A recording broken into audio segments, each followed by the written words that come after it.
รมาบอกว่ามันเหมือนกับคนมันเหมือนกับคุ้นเคยมันเหมือนกับฟังแล้วมันมีความสุขเนี่ยมันก็เป็นเรื่องที่แปลกยิ่งมาพบหน้าพบตากันบางคนพบปะกันพบหน้าพบตาก็ถูกชะตาคบหากันมาศรัทธาก็คงได้ประสบเรื่องอย่างอีมาเหมือนกันเนาะฉะนั้นพระพุทธเจ้าเปิ่นจึงได้ตรัสบอกเฮาว่าเฮาบ่ควรจะโกรธจะแค้นจะรังแกหรือว่าเบียดเบียนสัตว์ชนิดใดก็ตามมนุษย์คนใดก็ตามเพราะว่าบ่แน่หรอกบางบางทีสัตว์ที่เฮากำลังบุบกำลังตีนั้นอาจจะเป็นพ่อแม่แต่อดีตชาติของเฮาญาติพี่น้องแต่อดีตชาติของเฮาหรือว่าเป็นลูกเป็นเต้าของเฮาในอดีตชาติก็เป็นได้สัตว์สิ่งหิ่งห้อยหมู่มาต่างๆที่เฮาได้มาอุปถัมภ์เขาก็ดีที่เขาได้ฮักเขาก็ดีบ่ได้เกิดขึ้นโดยบังเอิญหรอกศรัทธามันต้องมีเงื่อนของกรรมอย่างบางอย่างที่ชักนำให้ได้มาพบปะและได้มาอยู่ด้วยกันอุปถากประถมค้ำชูดูแลกันอันนี้คือสิ่งที่ เฮาพึงสั่งวรพึงระวังนะบ่ควรจะรังแกสัตว์เบียดเบียนสัตว์หรือว่าแม้กระทั่งคนเนี่ยแหละศรัทธาญาติโยมคนที่เฮากำลังจังอยู่นี่อาจจะเป็นอดีตชาติอาจจะเป็นคนที่เคยฮักกันมาก่อนก็ได้เนาะหรือว่าอาจจะเป็นพี่เป็นน้องอย่างเฮามาก่อนก็ได้ซึ่งเป็นไปได้หมดเพราะว่าคนเฮาเกิดมาบ่ใช่ชาติเดียวรู้เนาะเกิดมาเวียนว่ายตายเกิดเปิ้นบอกว่าถ้าเอากระดูกมาขอกองนี่มันก็เต่าดอยสุเทพดีๆนี่เองเนาะดอยลูกใหญ่ๆภูเขาเขาสิเนลุอิวะสดาตดเนาะต่างงานตั้งถ้าเอากระดูกของเฮาที่มันถ้ามันบ่ผุพังไปนะสดา ภพชาติที่เฮาเกิดนี่มากองเป็นภูเขาเหล่ากาเพราะฉะนั้นเป็นไปได้ที่เฮาเกิดมาแล้วอาจจะมีความผูกพันในอดีตชาติเป็นพ่อเป็นแม่เป็นพี่เป็นน้องกันนะเกิดมาพบนี้ชาตินี้เฮาบ่ฮู้นี่เฮานั่งตังใดบ่ได้นี่เฮาบ่มีญาณอย่างพระพุทธเจ้า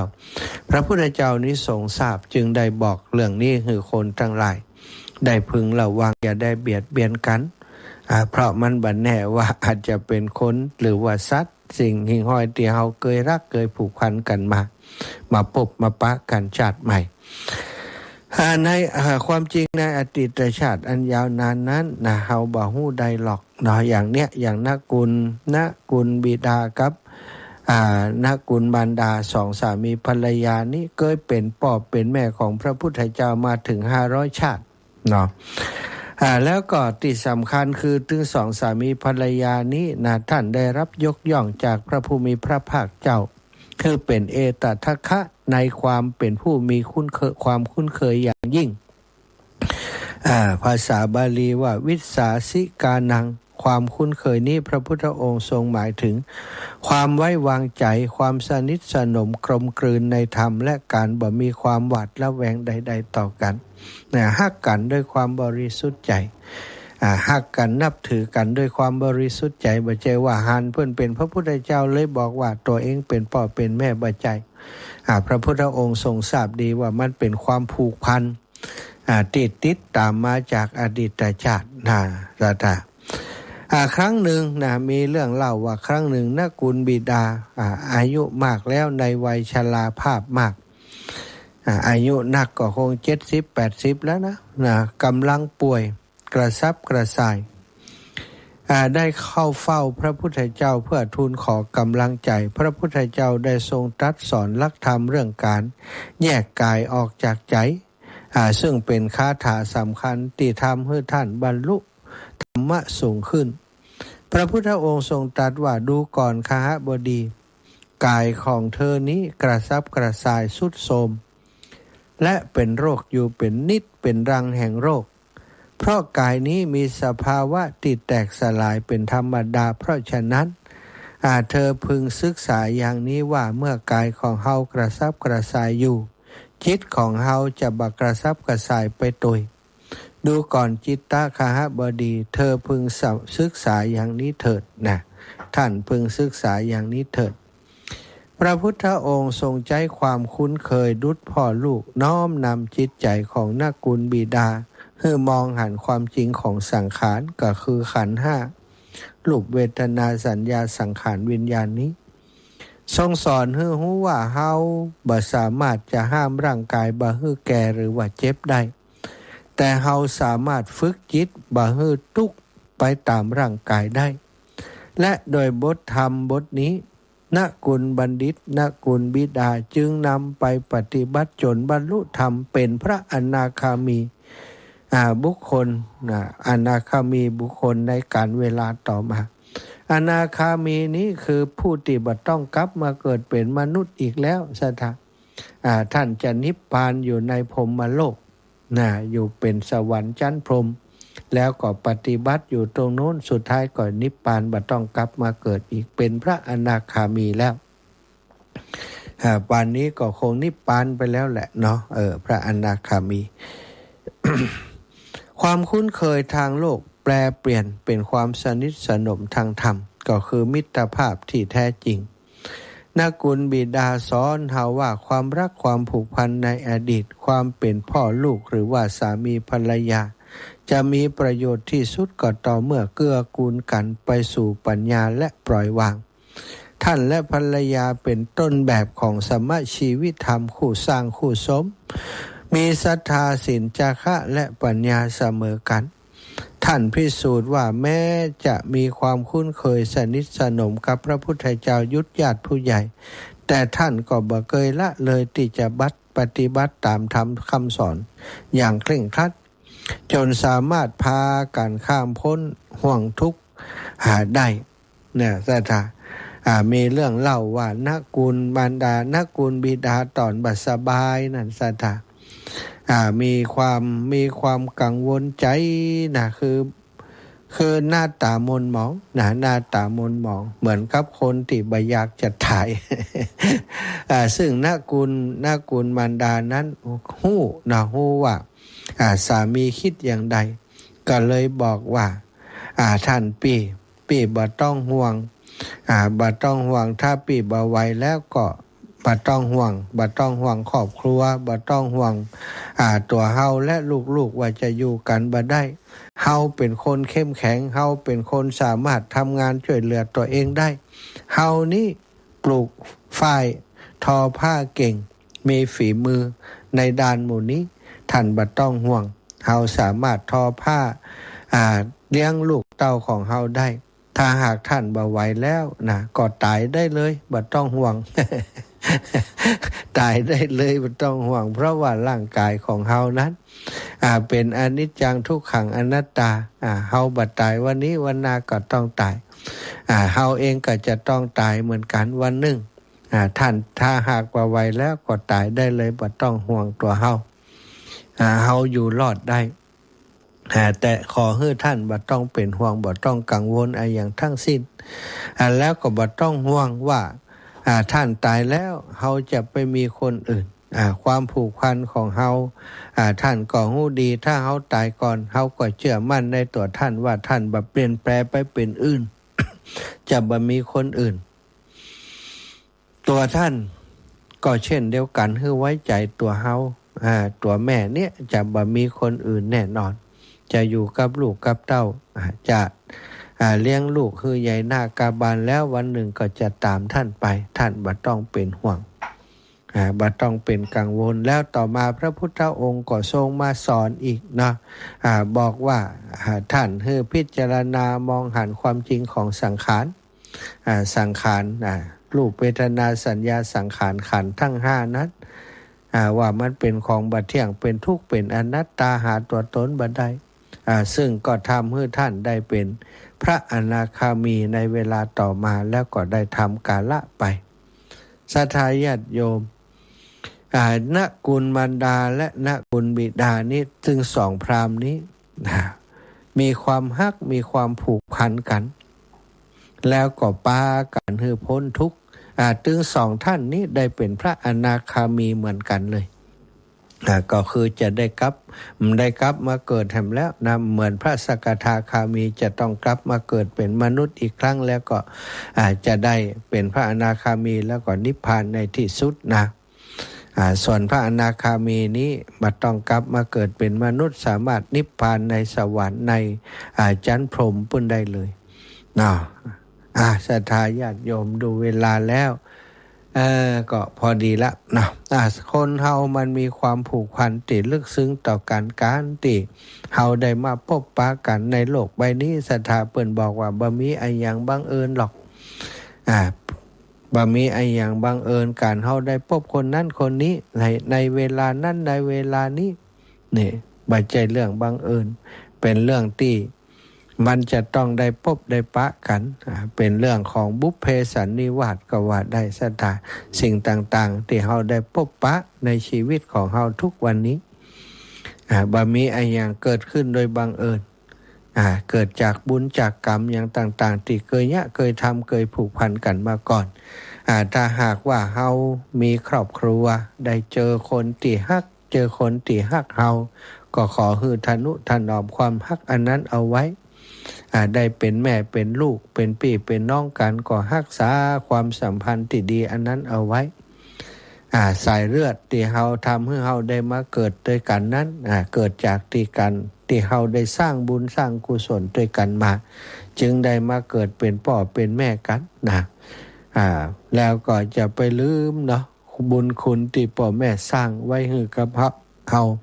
พ่อแม่ได้สร้างให้เฮาเป็นตัวเป็นตนเป็นคนมาได้เพื่ออาชีพเพื่อการงานกับเฮาวันหนึ่งที่พ่อแม่เฒ่าชราแก่ชรามาก็ต้องดูแลกันดูแลพ่อดูแลแม่เป็นผู้กตัญญูกตเวทีก็จะทำให้เฮาเป็นคนดีนะเพราะเครื่องหมายของคนดีคือความกตัญญูกตเวทีนั่นเองวันนี้อูจากกันมาพอสมควรแก่เวลาที่จะปั่นให้ศรัทธาญาติโยมได้โทรเข้ามาแต่ก่อนจะโทรเนาะพรุ่งนี้ศรัทธาหลายคนโทรมาว่าตกลงจะรอเตียนวันใดแต่อาตมายังบอกเตื้อเพราะยังแน่ใจเตื้อเหมือนกันเพราะวันพรุ่งนี้ประชุมกันเรียบร้อยมติที่ประชุมออกมาอย่างใดก่อยบอกแห่งกรรมเนาะจะประชุมกันด้วยเรื่องการรอเตียนพรรษาประชุมกันว่าจะรอที่ไหนอย่างใดตอนนี้คร่าวๆก็คือสถาบันธรรมาภิวัตรรอที่ไหนรอเมื่อใดรอแล้วจะเอาไปตานที่ไหนใครจะเป็นกรรมการฝ่ายโน่นฝ่ายนี้จะทำสปอตโฆษณาอย่างใดก็จะอู้กันเนาะในวันพรุ่งนี้ครูบาอาจารย์ตังเชียงใหม่เชียงไฮ้มาร่วมประชุมกันหลายรูปหลายองค์ตังลำปางก็ได้นิมนต์ผ่านกลุ่มผู้จัดรายการทางสถานีวิทยุเฮาละก็จะมาได้กี่รูปกี่องค์กี่ท่านนั้นก็แล้วแต่ละท่านละองค์เปิ้นสะดวกหรือไม่เนาะกับเวลากับหน้าที่การงานต่างๆแต่อาตมาอย่างใดก็จะต้องไปเนาะเพราะเป็นผู้ที่ต้องเป็นคนประสานงานในหลายๆอย่างหลายๆเรื่องก็จะได้ไปร่วมฟังร่วมตัดสินใจกับครูบาอาจารย์ก็เป็นกิจกรรมที่สำคัญของคลื่นสีขาวเฮาประจำปีหนึ่งมีครั้งหนึ่งเนาะเฮาได้สร้างบุญร่วมกันอันนี้คืองานของเครือข่ายคลื่นสีขาว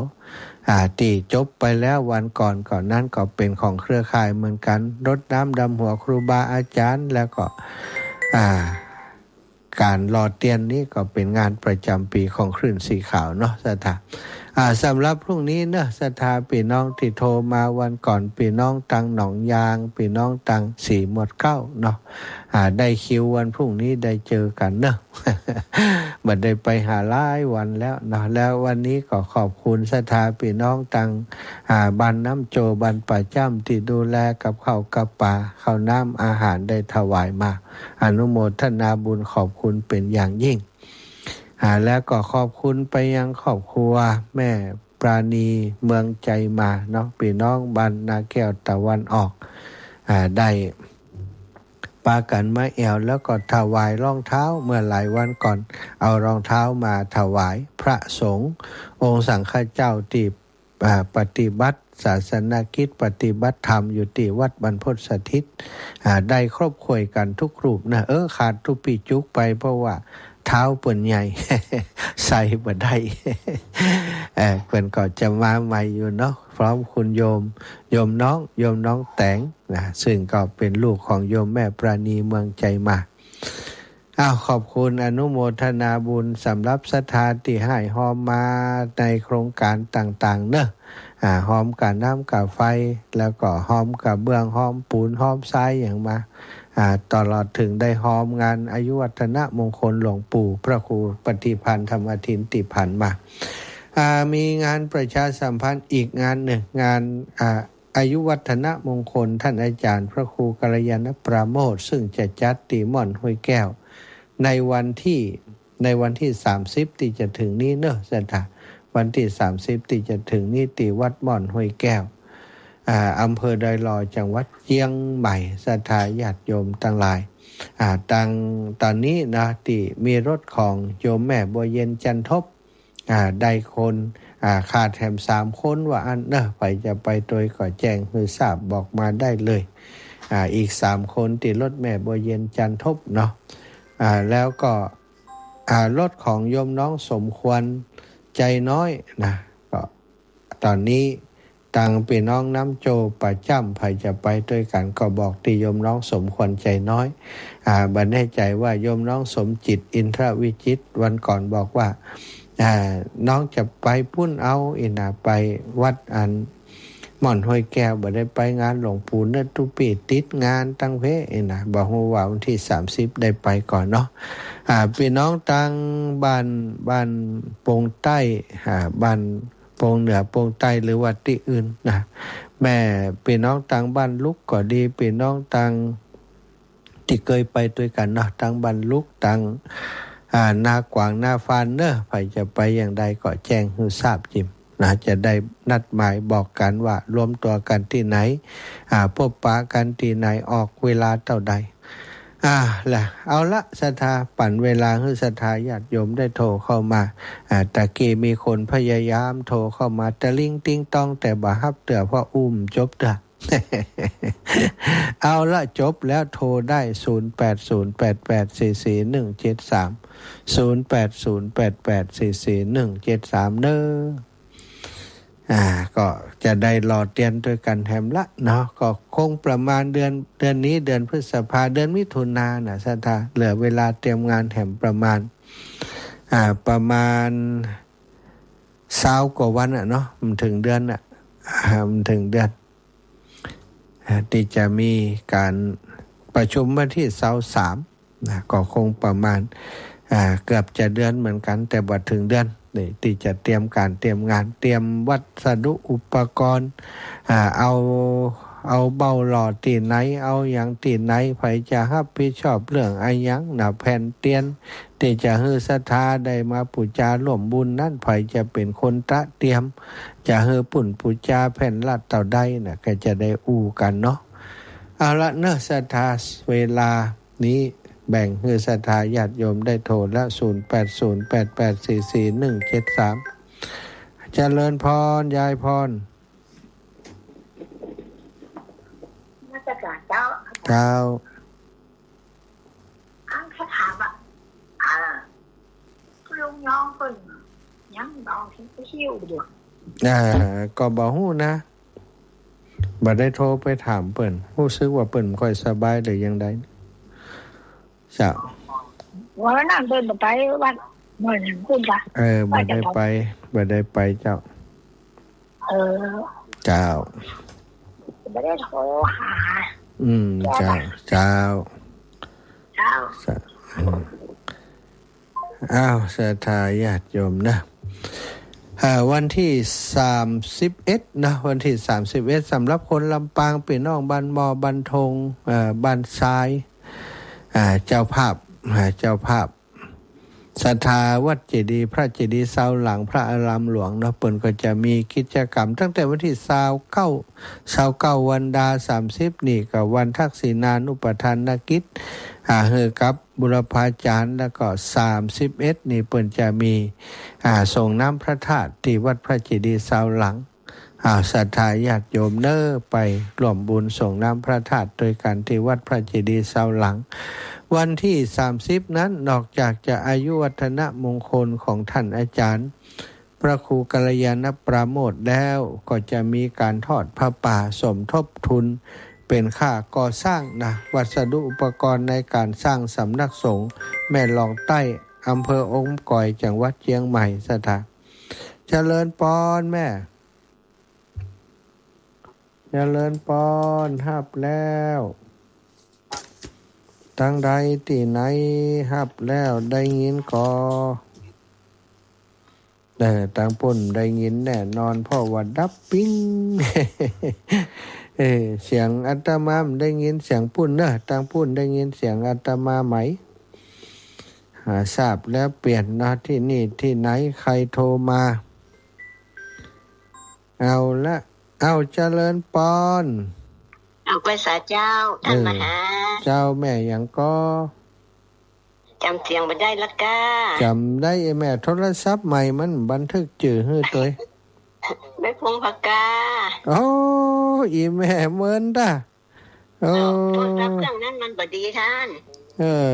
แม่พงพกาพี่น้องบ้านอุโมงค์นี่เจ้าน้ำยากุลยังก็ลืมล่ะล่าคำแดงอยู่สารอยู่อุโมงค์เนาะสารปีแม่ล่าคำแดงสบายดีกับเจ้าสบายดีอีแม่ลูกอดแอดเหมือนกันน่ะอดแอดเมาหัวพ่องแม่เล่นูเขาปะกันก็ไม่ได้ปะเจ้าอ๋อแหละอีแม่อยู่ใกล้กันก็แม่เล่นูแม่อยู่อุโมงค์ให้เนี่ยอ๋อเหรอแม่เรียนอยู่เปิ้นอยู่ไหนฮะน้องเพิ่งไปเจอกะตรงข้ามอยู่เปิ้นอยู่ฟังซุปเปอร์ตั้งเพจจะตั้งลายเพจนะเนาะถ้าแล้วแม่เปิ้นว่าน้ำท่วมที่บ้านเปิ้นนี่นะแม่เรนูชัยวงศ์วันนี้แม่เขาไปวัดนั้นท่านนั้นกัลยาประโมทนั่นหรออย่างมาไปก่อนไปคนบ้านท่านเปิ้นจะไปเอาผ้าไปห่มผ้าวัดหนองลั่วแล้วก็ลวดปลาจวนเพื่อไปเอวแล้วให้หารยากะล่ะมันแกแม่เขาก็ลวดหอมไปแล้วเหรออันก่อมได้ไปกับ30เนี่ยเปิ้นยังเปิ้นไปวัดน่ะอย่างก็ป้าหลอมอย่างนั้นบ้านหลองใต้นะกะจะเปิ้นไปสร้างวัดปุ่นเนี่ยไปช่วยสร้างวัดสร้างวาปุ่นเมื่อใดฮู้เดือนใดฮู้เพิ่นจะขึ้นไปแหมอีกเจ้าเนี่ยกะได้สตางค์ทอดพระป่าแล้วก็จะได้ขึ้นไปพอไปสร้างไปแปลงต่อแหมก่อยทำปะ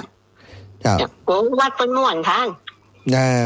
อาจารย์เปิ้นหุ่มแต่งงานเปิ้นนักจัดสวนกันแล้วอ่ะเจ้า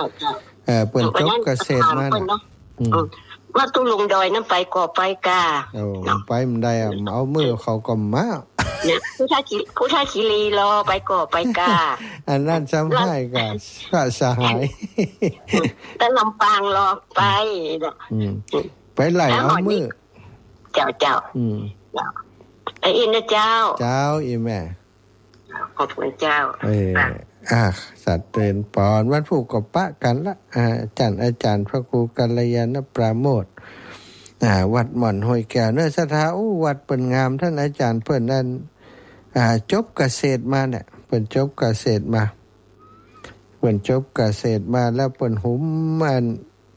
แต่งสวนเนาะต้นไม้เปิ่นนี่ต่อกาดต้นไม้นี่เสี่ยงไปหลายแสนไปฮับกินฮับตาลในมาปะต้นไม้งามซื้อมาแหมละนะห่มต้นไม้กันครูบาอาจารย์กลุ่มนี้นะหลวงปู่ดอยท่านอาจารย์วรรณชัยท่านอาจารย์พระครูสถิตสารคุณนี่โอ้โหต้นไม้นี่ฮู้จักบดสถานต้นหลายๆสตังค์ถ้ามันต้นสำคัญกว่ามันจะสูญพันธุ์สูญหายเพิ่นก็เอามาปลูกกันเป็นครูบาอาจารย์ที่รักอนุรักษ์รักษาธรรมชาติสิ่งแวดล้อมดี